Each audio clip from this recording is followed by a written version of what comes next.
एक बार महात्मा बुद्ध किसी नगर से गुजर रहे थे। बुद्ध की नज़र एक कपड़े के व्यापारी पर पड़ी जो दुखी और हताश दिखाई दे रहा था। बुद्ध चलकर उनके पास गए और पूछा कि हे भंते, तुम इतने उदास क्यों हो? अगर तुम मुझे अपनी चिंता का विषय बताओ तो मैं तुम्हारी कुछ मदद कर सकता हूँ। कपड़े के व्यापारी ने बुद्ध को प्रणाम किया और उनको अंदर बुलाया। उस व्यापारी ने कहा कि जब से मेरी पत्नी की मृत्यु हुई है, तब से मेरे घर पर मेरे छोटे बेटे की देखभाल वाला कोई नहीं है। इसलिए मैं हमेशा इसको अपनी दुकान पर लेकर आ जाता हूँ, लेकिन मेरी दुकान पर आने वाले हर ग्राहक की पगड़ी को उछालकर फेंक देता है। कभी कभी उनका झोला उठाकर बाहर फेंक देता है। मैंने इसको बहुत समझाया, डांटा, लेकिन यह नहीं समझा।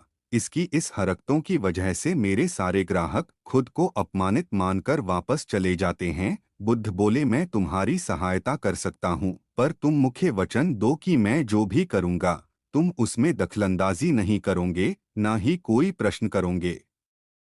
व्यापारी बुद्ध को वचन दे देता है।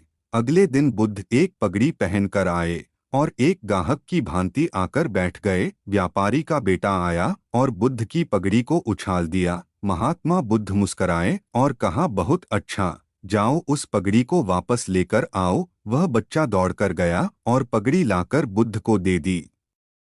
अगले दिन बुद्ध एक कुल्हाड़ी और एक लकड़ी लेकर आए। उस लड़के ने फिर से उस पगड़ी को उछाल दी। बुद्ध ने उस लड़के को कुल्हाड़ी और लकड़ी दे दी और कहा, जाओ इस लकड़ी को काटो। व्यापारी को थोड़ा सा डर लग रहा था कि कहीं उसके लड़के को चोट नहीं आ जाए, लेकिन उसको अपना वचन याद था। 7 दिन तक महात्मा बुद्ध कोई न कोई नया काम लेकर आते और उस लड़के से करवाते। शीघ्र ही वह लड़का भूल गया कि उसको किसी की पगड़ी उछालनी है। व्यापारी बहुत खुश हुआ और बुद्ध को धन्यवाद दिया। मुझे पता है कि इस कहानी का और मन के वश को कोई विशेष संबंध नहीं है, लेकिन पहले आप इस तर्क को समझ लीजिए, अगर हम अपने मन को अपने हिसाब से काम नहीं करवाएंगे तो मन अपने हिसाब से काम करेगा।